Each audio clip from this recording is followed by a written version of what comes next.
कन्या पूजन में रखें इन बातों का ध्यान, इस एक गलती से निष्फल हो जाएगा 9 दिन का व्रत। कन्या पूजन का महत्व। नवरात्रि के व्रत को पूरा करने के लिए कन्या पूजन करने का विधान होता है। ये कन्या पूजन नवरात्रि के अंतिम दिन यानी अष्टमी या नवमी के दिन किया जाता है। कन्या पूजन के लिए कन्याओं को घर बुलाकर उन्हें भोजन करवाया जाता है और फिर उनसे आशीर्वाद लेकर हंसी खुशी विदा किया जाता है। वहीं कन्या पूजन करने के कुछ विशेष नियम भी होते हैं, जिनका पालन करने पर माँ आप पर अपनी कृपा बरसाती हैं, और अगर आप इन नियमों की अनदेखी करते हैं तो आपको माँ की नाराजगी झेलनी पड़ सकती है।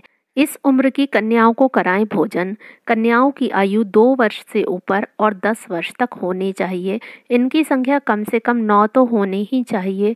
इनके साथ एक लड़के को बैठाने की भी मान्यता है। कन्या पूजन करते समय ध्यान रखें ये बातें। 1. जिस भी दिन आप कन्या पूजन करने वाले हैं, आपको उससे एक दिन पहले कन्याओं को उनके घर जाकर सम्मान के साथ आमंत्रित करना है। 2.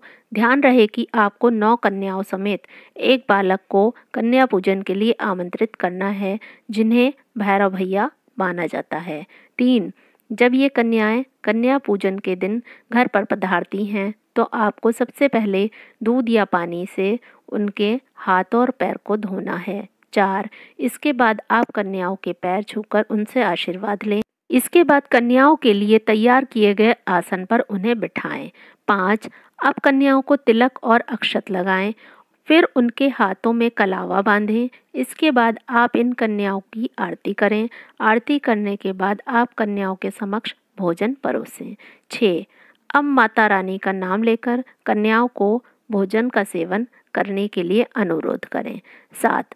इस बीच यदि किसी कन्या को थाली में भोजन खत्म हो जाता है तो पुनः उनकी थाली में भोजन परोसें। कन्याओं के भोजन करने के बाद उन्हें उपहार भेंट करें। 8. अब उनकी विदाई करते समय कन्याओं और एक बालक से अपनी भूल चूक की क्षमा मांगें। 9. इसके बाद उनके पैर छूकर उनसे आशीर्वाद लें। इन सब नियमों को करने के बाद ही नवरात्रि कन्या पूजन पूर्ण माना जाता है। कन्या पूजन में न करें ये गलती। कन्याओं का गलती से भी अपमान न करें।